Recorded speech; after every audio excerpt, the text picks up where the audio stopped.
শহরটা যেন দ্বিখণ্ডিত, দুধ বাত আর বিষ মধুতে গাথা। সেলফি তোলার ভিড়ে চাপা পড়ে যায় কান্নার শব্দ। মা হারা শিশু জানে না তার দুঃখ কে নেবে উত্তরদায়িত্ব। নীতিবাক্য শেখানো হয় স্কুলে, কিন্তু শিক্ষক জিজ্ঞেস করে তোমার বাবা কি করেন। রাজপথে গর্জে ওঠে পোস্টার, ব্যানার, অথচ ভাঙা ঘরে মেয়েটি আজও ঘুমায় না নিরাপদ জানালার ভেতর।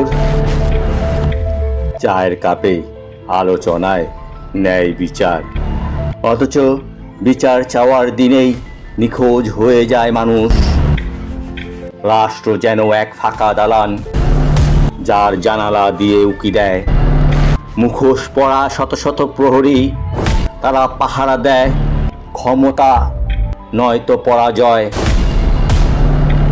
কিন্তু কিছু কণ্ঠ আছে চুপ থেকেও চিৎকার করে, কিছু চোখ আছে যা দেখে আড়ালের সত্যটা।